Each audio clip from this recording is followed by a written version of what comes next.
नमस्कार, मैं हूं संजय शर्मा। आप देख रहे हैं 4 PM news network.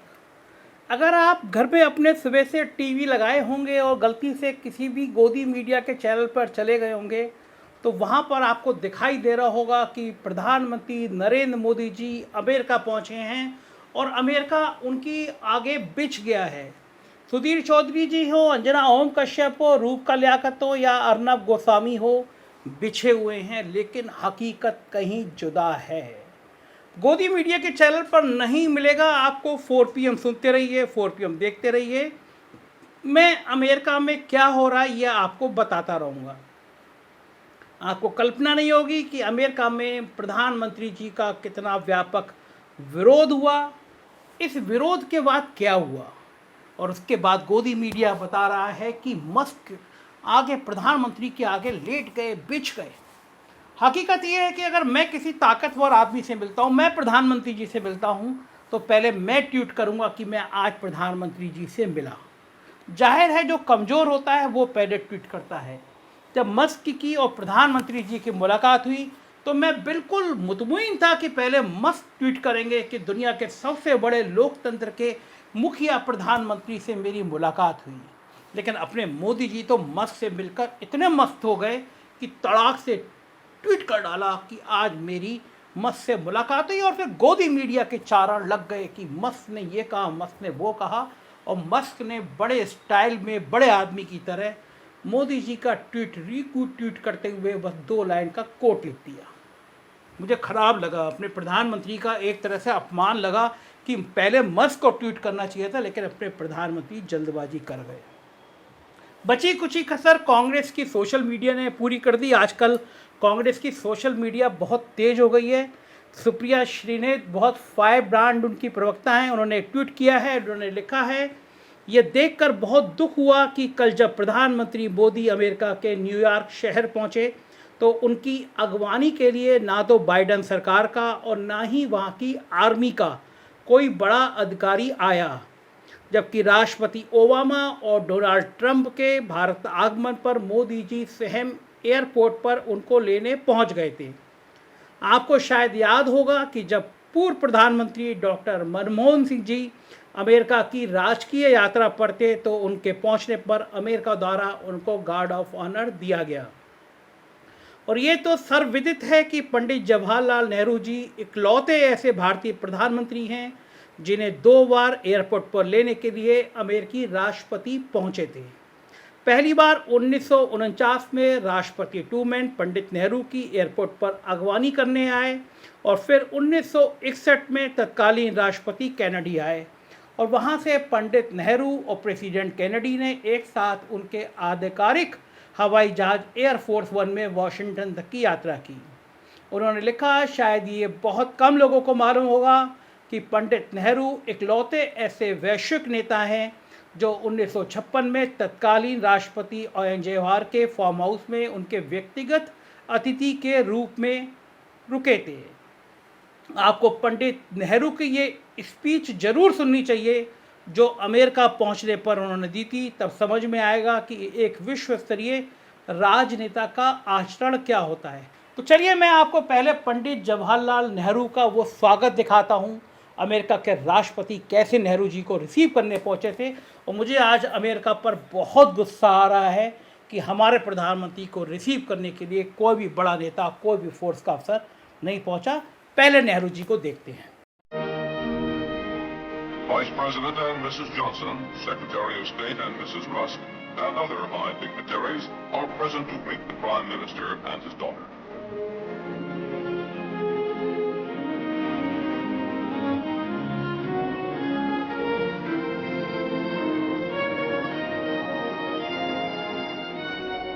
The cordial atmosphere of the greeting reflects the great affection and high regard in which the American nation holds the Prime Minister and his daughter.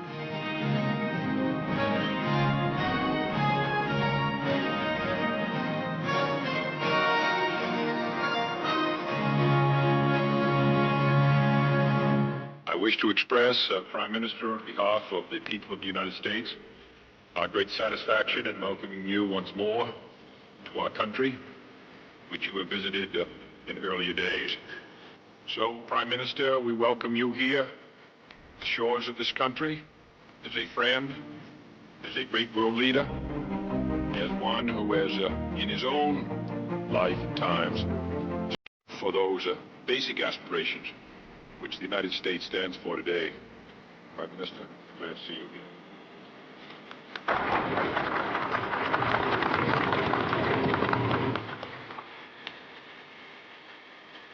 Mr. President, Ms. Kennedy, I feel deeply honored and happy being here again and to receive this great welcome from you, particularly not for the formal side of it, but for the friendship which animated your words. You have been good enough in the past also to refer my country in terms which evoked a warm response in our hearts. I am grateful to you, sir, for your warm welcome, and Mrs. Kennedy also.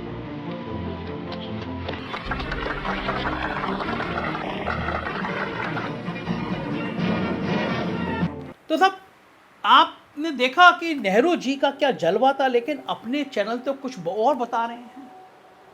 साहब की देश की गोदी media साहब का बखान करने में लगी है।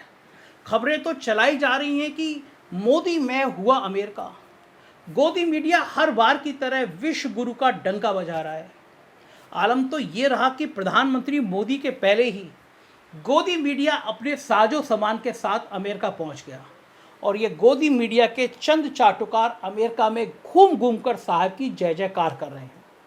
इनको अमेरिका की सड़कों पर कोई बच्चा भी घूमता मिल जाए तो उससे रोककर बात करने लगते हैं और उससे जबरन मोदी जी का गुणगान कराने लगते हैं। कि हमने कई बार देखा।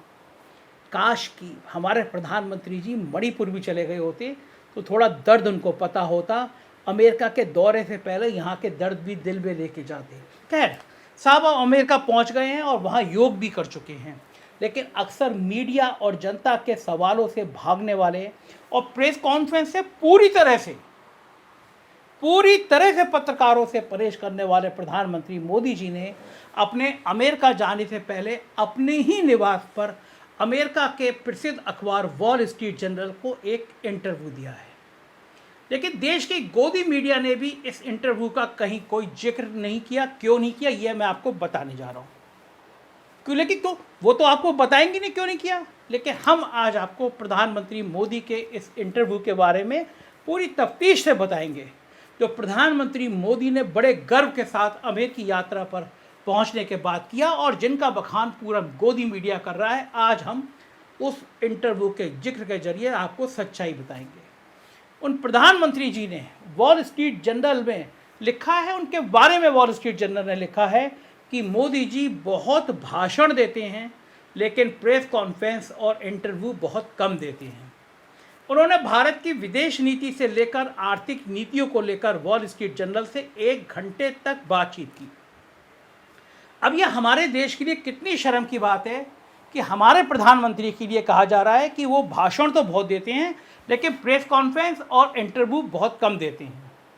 वैसे वॉल स्ट्रीट जर्नल ने भी यहाँ पे प्रधानमंत्री मोदी जी की थोड़ी लाज रख ली और लिख दिया कि बहुत कम प्रेस कॉन्फ्रेंस और इंटरव्यू देते हैं। हकीकत यह है कि मोदी साहब ने अपने 9 साल के कार्यकाल में एक भी प्रेस कॉन्फ्रेंस नहीं की, इतिहास बनाया।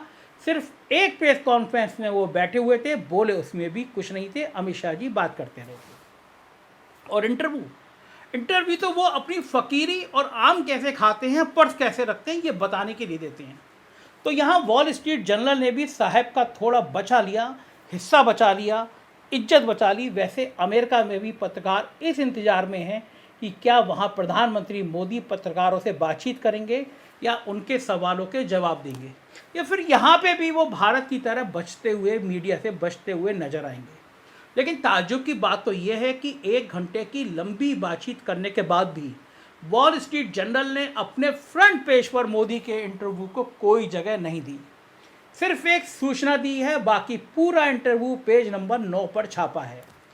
यानी हम अपने मुंह मियाँ बिट्ठू कितना भी बन लें, युग पुरुष बन लें, लेकिन हकीकत पेज नंबर 9 वाली है, वो भी सिर्फ एक साधारण हेडिंग के साथ कि मोदी अमेरिका से संबंधों पर जोर दे रहे हैं। मतलब 1 घंटे की बातचीत के बावजूद एक ढंग की हेडलाइन तक नहीं दी इस अखबार ने।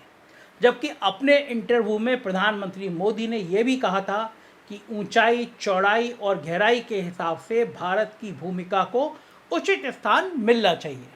अब साहब का स्टेटमेंट हेडलाइन बन सकता था, लेकिन शायद अमेरिकी अखबार को ऐसा नहीं लगा। वहीं देखने वाली बात तो ये भी है कि कहने को तो ये 1 घंटे का इंटरव्यू है, लेकिन वॉल स्ट्रीट जर्नल ने इसे एक लेख की तरह छापा है, ना कि इंटरव्यू की तरह। यानी इसमें यह पता नहीं चल सकेगा कि अखबार का सवाल क्या था, लेकिन 1 घंटे की बातचीत के दौरान वॉल स्ट्रीट जर्नल ने जो लिखा है वो पूरे देश और साहब के लिए काफ़ी शर्म की बात है। अखबार लिखता है कि मोदी के विरोधी और ह्यूमन राइट कार्यकर्ता ये आरोप लगाते हैं कि हिंदू राष्ट्रवादी मोदी की पार्टी धार्मिक आधार पर ध्रुवीकरण की राजनीति करती है और लोकतंत्र को कमज़ोर कर रही है, प्रेस को दबाया जा रहा है। अखबार ने यह लिखा जरूर है, लेकिन इसे किसी सवाल की तरह नहीं दिखाया ताकि ये पता चल सके कि अखबार ने सवाल क्या किया, क्योंकि अगर ऐसा होता तो पता चल जाता कि मोदी जी ने किस सवाल के जवाब में क्या कहा। लेकिन ऐसा नहीं हुआ और ना ही साहब ने अखबार के ध्रुवीकरण की राजनीति वाले सवाल का जवाब दिया।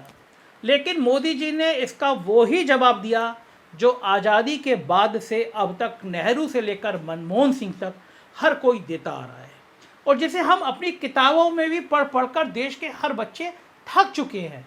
यानी कि खुद को बहुत बड़ा राष्ट्रवादी और हिंदूवादी कहने वाले साहब के पास भारत की व्याख्या करने के लिए कोई परिभाषा या शब्द नहीं है, क्योंकि साहब ने भी वही घिसा पिटा जवाब देते हुए कह दिया कि हजारों साल से भारत एक ऐसी भूमि रहा है जहां सभी आस्थाओं को मानने वाले लोग आज़ादी, शांति और समृद्धि के साथ रहते आए हैं। वो आगे कहते हैं कि आप पाएंगे कि दुनिया के सभी धर्मों के लोग भारत में रहते हैं। एक अच्छी बात हुई, वहाँ पे भी जाके गांधी जी के ऊपर, गांधी जी की प्रतिमा के ऊपर फूल चढ़ाने पड़े साहब को। गांधी वैश्विक हैं, गांधी दुनिया भर में दिलों में हैं। यहाँ पे मोदी जी के मंत्री भली गोडसे की पूजा करते रहे, उन्हें उदारवादी कहते रहे, उन्हें भगवान मानते रहे, लेकिन मोदी जी को हाथ तो गांधी के आगे ही जोड़ने पड़ते हैं। ये तस्वीर आपके सामने लाइव उदाहरण है। अब इसमें इस अखबार के इंटरव्यू में मोदी जी ने भारत की विविधता को लेकर कोई नई बात कहाँ कही। उन्होंने ये रटी रटाई बात कह दी कि यहाँ दुनिया के सभी धर्मों के लोग भारत में रहते हैं। ये बात तो नेहरू और राहुल गांधी से लेकर देश का बच्चा बच्चा तक जानता है और कहता आया है। अब कहाँ चला गया साहब का वो नया विजन या उनकी विविधता, एकता की वो नई नई बड़ी बड़ी थ्योरी। लेकिन खास बात यह है कि अक्सर जुमलों और बातों के बताशे बनाने में माहिर प्रधानमंत्री जी ने वॉल स्ट्रीट जर्नल के सवाल का भी जवाब अपने मन माफिक ही दिया, क्योंकि सवाल था ध्रुवीकरण की राजनीति और लोकतंत्र व प्रेस की स्वतंत्रता पर खतरे का, और साहब का जवाब आया कि भारत की एकता और अखंडता पर। वाह मोदी जी वाह। जबकि अगर मोदी जी चाहते तो अखबार के सवाल का सही जवाब भी दे सकते थे। वो उन घटनाओं का जिक्र अपने उत्तर के लिए कर सकते थे कि कैसे देश में आए दिन हिंदू मुसलमान की राजनीति की जाती है, कैसे उनके ही कुछ एक चिंटू रोज अखबार के जरिए, खबरों के जरिए देश में नफरत फैलाने का काम करते हैं, और उन्हें सुप्रीम कोर्ट तक कई बार लताड़ लगा चुका है। और सुप्रीम कोर्ट तो राज्य सरकारों को नपुंसक तक कह चुका है। लेकिन अगर साहब ऐसा बोलते और इन घटनाओं का जिक्र करते तो खुद को ही आईना दिखाने जैसा हो जाता, जो साहब कर नहीं सकते थे। इसलिए उन्होंने बड़ी सफाई से सवालों से बचना ही उचित समझा। लेकिन आखिर कब तक साहब ऐसे धार्मिक हिंसा और नफरती राजनीति से जुड़े सांप्रदायिक सवालों से बचते रहेंगे? ये ऐसे सवाल हैं जो उनका पीछा कभी नहीं छोड़ेंगे, और उनकी चुप्पी तो ऐसे सवालों को और भी गहरा करती जा रही है। वहीं अखबार में कश्मीर का भी जिक्र मिलता है, जिससे ये जाहिर होता है कि कश्मीर मुद्दे को लेकर भी अखबार ने सवाल किया होगा। हालांकि सवाल का जिक्र नहीं है, लेकिन मोदी जी के जवाब का जिक्र जरूर है। अपने जवाब में भी मोदी जी वो तेवर नहीं दिखा सके जो अक्सर चुनावी सभा में कश्मीर का जिक्र होने पर दिख जाता है। यहाँ तक कि अनुच्छेद 370 पर भी साहब उतने जोश में नहीं बोल पाए। 56 इंची सीना वाले प्रधानमंत्री साहब तो ये भी नहीं कह पाए कि कश्मीर भारत का अभिन्न अंग है, जबकि ऐसा कहने में तो कोई गुरेज भी नहीं। ये तो पूर्णतः सत्य ही है। इस 1 घंटे की बातचीत जाहिर है इसमें काफ़ी बातें हुई होंगी, कई सवाल किए होंगे जिनके पीएम मोदी ने कुछ ना कुछ जवाब दिए होंगे, लेकिन अखबार ने पूरे लेख रूपी इंटरव्यू में सिर्फ कुछ एक जगह ही पीएम मोदी के वाक्यों को कोट किया, वो भी काफ़ी संक्षिप्त रूप से। और जिन बयानों को कोट भी किया गया है उनमें से अधिकतर साधारण बातें हैं, कोई खास बात नहीं कही गई। हाँ, बस एक जगह प्रधानमंत्री मोदी ने कहा है कि भारत को उसका हक मिलना चाहिए, स्थान और भूमिका तय होनी चाहिए। इतना ही नहीं, अपनी इस बातचीत में प्रधानमंत्री मोदी ने चीन को लेकर भी कुछ खास या 56 इंची सीने वाली अंदाज में नहीं कहा, बल्कि साधारणता कहा। हम एक दूसरे की संप्रभुता का सम्मान करते हैं और अपनी संप्रभुता की रक्षा करने के लिए स्वतंत्र और तैयार हैं। वहीं भारतीय जनता पार्टी के नेता और साहेब के चाटुकार जिस रूस यूक्रेन युद्ध को शांत करने के लिए प्रधानमंत्री मोदी को श्रेय देते रहे होंगे, उस रूस और यूक्रेन युद्ध के बारे में मोदी जी कुछ खास नहीं बोलते। वो सिर्फ इस मसले पर शांति की बात करते हैं और शांति कायम नहीं इसके लिए किसी को भी जिम्मेदार नहीं ठहराते। यहाँ मैं आपको याद दिला दूँ कि वो रूस और यूक्रेन का युद्ध तो रुकवा देते हैं, लेकिन 1.5 महीने से चल रही मणिपुर की हिंसा पे प्रधानमंत्री जी रुकवाने की तो बात छोड़िए, एक शब्द भी बोलते नहीं। तो इस इंटरव्यू में आपने देखा अपने पीएम मोदी ने अखबार को इंटरव्यू जरूर दिया, लेकिन उसमें किस तरह की बातचीत हुई और प्रधानमंत्री मोदी ने कैसे सवालों का जवाब दिया। क्योंकि अगर ये इंटरव्यू था तो इसे इंटरव्यू की तरह छापा जाना चाहिए था, ना कि किसी लेख की तरह। लेकिन लगता है कुछ हिदायत तो वॉल स्ट्रीट जर्नल को भी दे दी गई थी, तभी तो अखबार के सवालों का भी कोई जिक्र नहीं है और साहिब के जवाब भी अत्यंत साधारण हैं। जबकि वो भाषणों में बोलते हैं तो एक शेर की तरह दहाड़ते हैं और अपना 56 इंची सीना दिखाने लगते हैं, लेकिन मीडिया के सामने ना जाने वो 56 इंची सीना कहाँ चला जाता है। साहिब के डर का नतीजा है कि वो अपने देश में नहीं बल्कि बाहर के भी किसी बड़े टीवी न्यूज़ चैनल को कोई इंटरव्यू नहीं देते हैं। आखिर पता नहीं मोदी जी को मीडिया और सवालों से इतनी दहशत क्यों है। वैसे तो उनसे बड़ा फोटोजीवी शायद ही कोई हो, लेकिन मीडिया के कैमरों के सामने आने से साहब काफ़ी डरते हैं और बचते रहते हैं। फिलहाल अब जब साहब अमेरिका पहुंच ही गए हैं और पूरे भारत में गोदी मीडिया साहब की जय जयकार उनका बखान कर रहा है, जैसे पूरा अमेरिका साहब के सामने नतमस्तक हो गया हो। उनके कैमरे को देखकर योग करने से लेकर मस्त से मिलने तक हर बात को मीडिया काफ़ी बड़ा चढ़ाकर दिखा रहा है, गोदी मीडिया बड़ा चढ़ाकर दिखा रहा है। लेकिन इस दौरान देश का गोदी मीडिया ये नहीं दिखा रहा कि अमेरिकी संसद के कई सांसदों ने 70 से अधिक सांसदों ने प्रधानमंत्री मोदी के भाषण का विरोध किया है। सोचिए आप, 70 से अधिक सेनेटर्स और कांग्रेस सदस्यों ने राष्ट्रपति बाइडेन से एक चिट्ठी लिखकर प्रधानमंत्री मोदी से देश में लोकतंत्र के मानकों और ह्यूमन राइट पर भी बात करने की मांग की है। इन सेनेटर्स और कांग्रेस सदस्यों ने कहा कि भारत में राजनीतिक स्वतंत्रता घटती जा रही है, धार्मिक असहिष्णुता बढ़ी है, सिविल सोसाइटी मेंबर्स और पत्रकारों पर हमले बढ़े हैं, मीडिया की स्वतंत्रता और इंटरनेट एक्सेस पर प्रतिबंध बढ़ते गए हैं। कई सारी स्वतंत्र और विश्वसनीय रिपोर्ट्स में ये बात सामने आई है। चिट्ठी में सांसदों ने स्पष्ट तौर पर कहा कि हम भारत के किसी राजनेता या राजनीतिक दल का समर्थन नहीं करते हैं, ये भारत के लोगों का फैसला है, लेकिन हम उन महत्वपूर्ण सिद्धांतों का समर्थन करते हैं जो अमेरिका की विदेश नीति का प्रमुख हिस्सा है। इस चिट्ठी को लिखने वाले में डेमोक्रेट पार्टी की भारतीय मूल के नेता प्रमिला जयपाल और सांसद क्रिस वेन होलेंड भी शामिल हैं। वैसे देखा जाए तो इस लेटर बम से सिर्फ पीएम मोदी की मुश्किलें नहीं बढ़ी, बल्कि बाइडेन की भी हालत टाइट है, क्योंकि 75 यूएस सांसद अपने आप में कोई छोटी बात नहीं है। और ये भारत नहीं है कि यहाँ के 300 सांसद मोदी जी के सामने गिग्गी बिल्ली की तरह नजर आते हैं। ऐसे में सवाल उठता है कि क्या ऐसे में विश्व में डंका बजेगा भारत का? क्या ऐसे भारत का नाम ऊंचा होगा? वो कहते हैं ना, जहाँ जहाँ जाते हैं कदमों की छाप पड़ती है। अमेरिका भी समझता है कि भारत में क्या चल रहा है और 50 दिनों से ज़्यादा जलते मणिपुर पर कुछ क्यों नहीं बोला जा रहा। खैर, देखा आपने, ये सब भी प्रधानमंत्री मोदी की अमेरिका यात्रा से जुड़ी हुई खबरें और बातें हैं। लेकिन क्या मजाल कि भारत की गोदी मीडिया इनके बारे में आपको दिखा दे, कुछ बता दे। खैर, गोदी मीडिया दिखाए या ना दिखाए, लेकिन समझने वाली बात तो ये है कि आखिर अमेरिकी सीनेटर्स और कांग्रेस सदस्यों ने जो सवाल उठाए हैं या जो बातें बोली हैं वो कोई झूठी तो नहीं है। आप खुद ही सोचिए, क्या भारत में प्रेस की स्वतंत्रता बची है, या फिर पूरे देश की कथित मेन स्ट्रीम मीडिया सरकार और साहेब की जय जयकार करने में जुट गई है? साहेब के पीछे वो ऑस्ट्रेलिया और अमेरिका भी पहुंच जाती है। या फिर क्या आपको नहीं लगता कि भारत में धार्मिक असहिष्णुता बढ़ गई है? भारत जैसे लोकतांत्रिक देश में लोकतंत्र वेंटिलेटर पर पहुंच गया है। यहाँ हर बात में धर्म का जिक्र होता है और हिंदू मुसलमान किया जाता है। और इतना ही नहीं, राजनेता भी इन्हीं सब पर अपनी राजनीतिक रोटियां सेक रहे हैं। खुद मोदी जी भी कोई पीछे नहीं है। वो और उनकी पार्टी तो धार्मिक और सांप्रदायिक माहौल के दम पर ही देश की सत्ता पर बैठे हैं। और आज भी आए दिन उनकी पार्टी के नेता, सांसद, मंत्री ऐसे नफरती भाषा का इस्तेमाल करते रहते हैं। तो अमेरिकी सीनेटर्स ने कुछ गलत तो नहीं बोला भारत के बारे में। अब इससे जो शर्मिंदगी हमें झेलनी पड़ रही है, वो दिन तो कहीं ना कहीं खुद मोदी जी और उनकी सरकार की ही दी हुई है। इसलिए उसे तो हम कहीं भी ले जाएं, कहीं चले जाएं, झेलना ही पड़ेगा।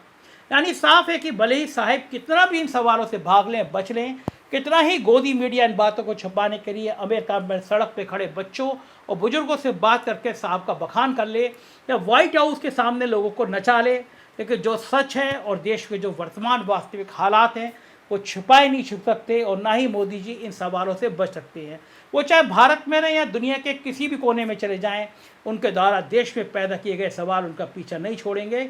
ये ही सच है। और मोदी जी ने भी देखा कि अमेरिका में हजारों की संख्या में लोगों ने go back Modi, go back Modi के नारे लगाए।